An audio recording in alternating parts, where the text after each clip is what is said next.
to hear that still small voice. I'm trying to hear above the noise. How many times have you heard me cry out, God, please take this? How many times have you given me strength to just keep breathing? Oh, I need you, God, I need you now. Oh, I walk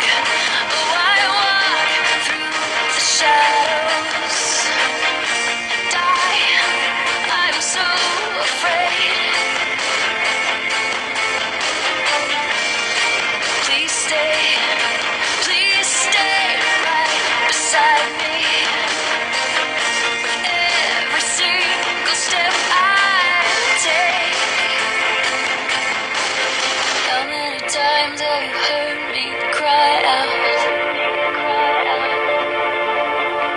And how many times have you given me strength? How many times have you heard me cry out, God, please take this? How many times have you given me strength to just keep breathing?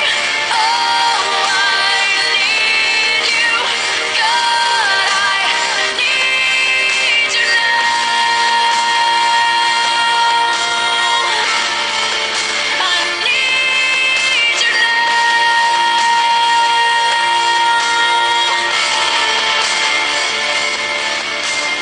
Oh, I need you, God, I need you now.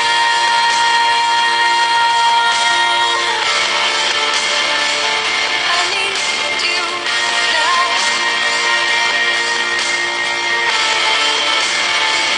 I need you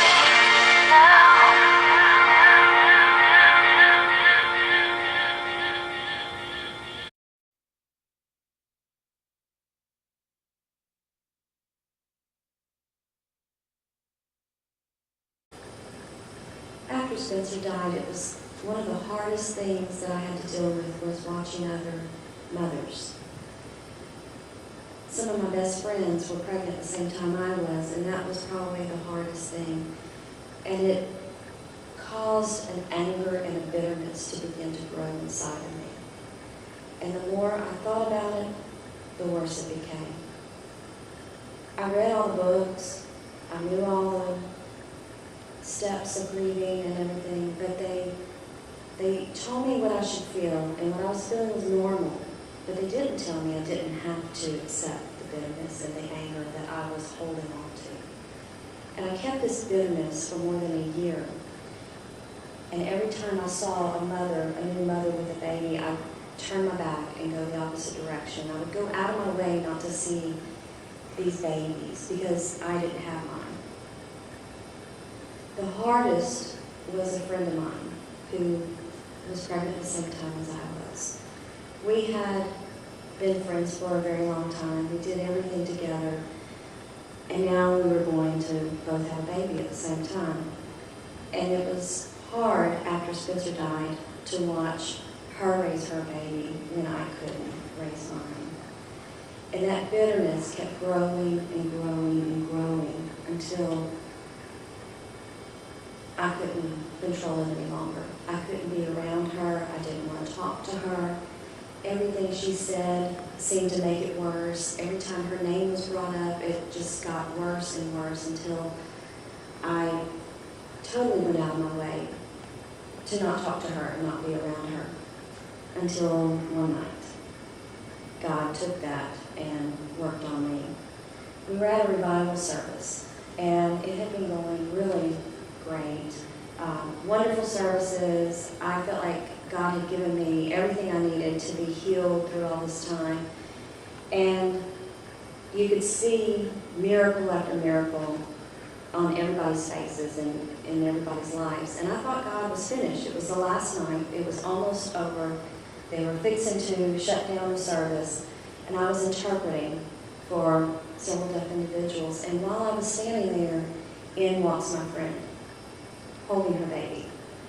And I'm thinking, oh, great. Here I am, stuck here with her right in my view, and I've got to, after such a wonderful, powerful service, now I've got to look at her and her baby for the remainder of the service. But God didn't leave it at that.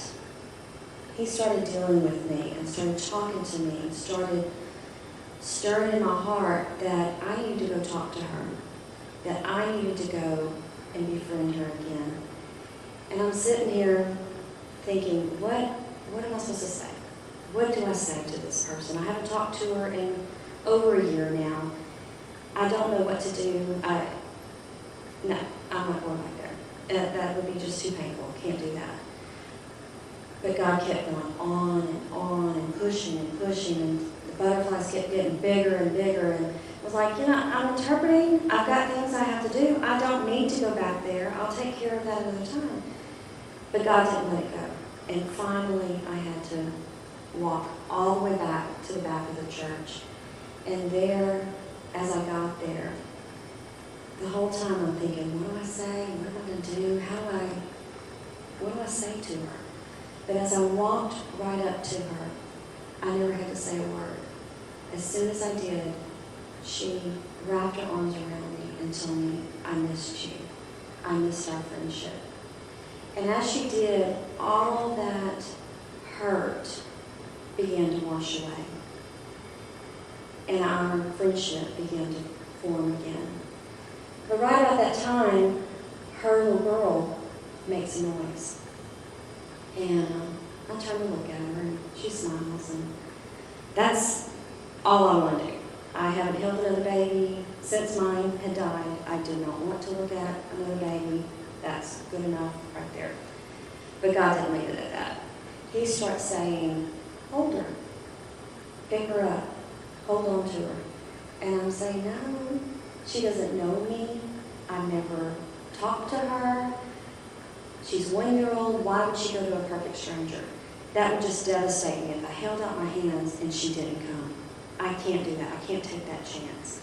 But God kept pushing and pushing and pushing until finally I reached out my hands. And as I did, this little girl who had never met me before, who didn't know my face from any other, reached out her hands and came to me. And as I did, as I held that little girl and she looked at me and I looked at her, all that bitterness started to wash away.